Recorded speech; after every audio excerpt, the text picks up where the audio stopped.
1 കൊരിന്ത്യർ അധ്യായം 12. സഹോദരരെ, ആത്മീയ വരങ്ങളെക്കുറിച്ച് നിങ്ങൾ അറിവില്ലാത്തവരായിരിക്കരുത് എന്ന് ഞാൻ ആഗ്രഹിക്കുന്നു. വിജാതീയരായിരുന്നപ്പോൾ നിങ്ങൾ വശീകരിക്കപ്പെട്ട് ഊമവിഗ്രഹങ്ങളുടെ അടുത്തേക്ക് വഴിതെറ്റിപ്പോയത് നിങ്ങൾക്കറിയാമല്ലോ. അതിനാൽ ദൈവാത്മാവിൽ സംസാരിക്കുന്ന ആരും യേശു ശപിക്കപ്പെട്ടവൻ എന്ന് പറയുകയില്ല.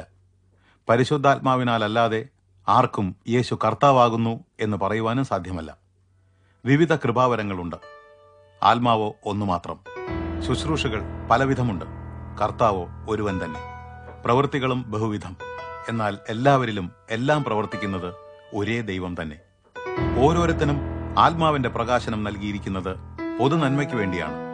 ഒരാൾക്ക് ആത്മാവിലൂടെ ജ്ഞാനത്തിന്റെ വചനം നൽകിയിരിക്കുന്നു, മറ്റൊരാൾക്ക് അതേ ആത്മാവിനാൽ പരിജ്ഞാനത്തിന്റെ വചനവും, ഇനി വേറൊരാൾക്ക് അതേ ആത്മാവിനാൽ വിശ്വാസം, മറ്റൊരാൾക്ക് ആ ആത്മാവിനാൽ തന്നെ രോഗശാന്തിക്കുള്ള വരങ്ങൾ, ഒരാൾക്ക് അത്ഭുത പ്രവൃത്തികളുടെ വരം, മറ്റൊരാൾക്ക് പ്രവചനങ്ങളുടെ വരം, വേറൊരാൾക്ക് ആത്മാക്കളുടെ വിവേചനം, ഇനിയൊരാൾക്ക് ബഹുവിധ ഭാഷകൾ, ഇനി ഒരുവന് ഭാഷകളുടെ വ്യാഖ്യാനം. ഇവയെല്ലാം ഒരേ ആത്മാവിന്റെ പ്രവർത്തനമാണ്. അവിടുന്ന് നിശ്ചയിക്കുന്നത് പോലെ ഓരോരുത്തന് അതത് വരം നൽകുന്നു. പല അവയവങ്ങളോട് കൂടിയതെങ്കിലും ശരീരം ഒന്നാണ്. വിവിധ അവയവങ്ങൾ ചേർന്ന് ഒരു ശരീരമായിരിക്കുന്നു. ക്രിസ്തുവിനെ സംബന്ധിച്ചും ഇങ്ങനെ തന്നെ. നാം യഹൂദരോ ഗ്രീക്കുകാരോ അടിമകളോ സ്വതന്ത്രരോ ആരായിരുന്നാലും ഒരേ ആത്മാവിനാൽ ഒരേ ശരീരത്തിലേക്ക് സ്നാനമേറ്റും ഒരേ ആത്മാവിനെ പാനം ചെയ്തും ഇരിക്കുന്നു. ശരീരത്തിൽ അവയവം ഒന്നല്ല, പലതുണ്ട്. ഞാൻ കൈയല്ലാത്തതുകൊണ്ട് ശരീരത്തിലുള്ളതല്ല എന്ന് കാൽ പറയുന്നുവെങ്കിൽ അക്കാരണത്താൽ അത് ശരീരത്തിന്റെ അവയവം അല്ലാതാകുന്നില്ല. ഞാൻ കണ്ണല്ലാത്തതുകൊണ്ട് ശരീരത്തിലുള്ളതല്ല എന്ന് ചെവി പറയുന്നുവെങ്കിൽ അക്കാരണത്താൽ അത് ശരീരഭാഗം അല്ല എന്ന് വരുന്നില്ല. ശരീരം ആകമാനം കണ്ണായിരുന്നുവെങ്കിൽ കേൾക്കുന്നതെങ്ങനെ? ശരീരം മുഴുവൻ ചെവിയായിരുന്നുവെങ്കിൽ ഗന്ധമറിയുന്നതെങ്ങനെ? എന്നാൽ ദൈവമോ അവിടുത്തെ ഇഷ്ടപ്രകാരം അവയവങ്ങളെ ശരീരത്തിൽ ക്രമീകരിച്ചിരിക്കുന്നു. അവയെല്ലാം കൂടി ഒരവയവം മാത്രമായിരുന്നെങ്കിൽ ശരീരം എവിടെ? എന്നാൽ ഇപ്പോൾ അവയവങ്ങൾ പലതെങ്കിലും ശരീരം ഒന്നാണ്. എനിക്ക് നിന്നെ ആവശ്യമില്ല എന്ന് കണ്ണിന് കൈയോട് പറയുവാൻ സാധ്യമല്ല. തലയ്ക്ക് കാലുകളോട് എനിക്ക് നിങ്ങളെ ആവശ്യമില്ല എന്ന് പറയുവാനും സാധിക്കുകയില്ല.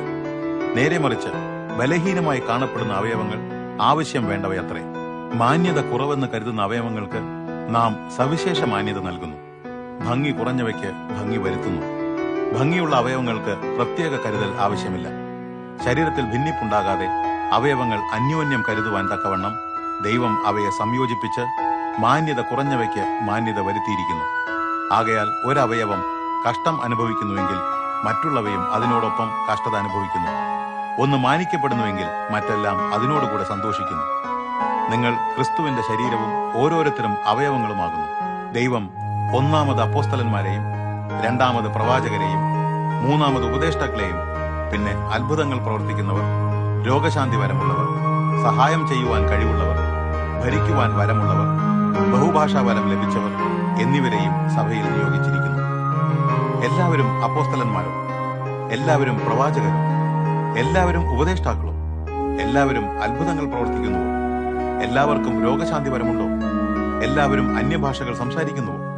എല്ലാവരും വ്യാഖ്യാനിക്കുന്നുവോ? ശ്രേഷ്ഠവരങ്ങൾ ഹൃദയപൂർവ്വം വാഞ്ചിക്കുക.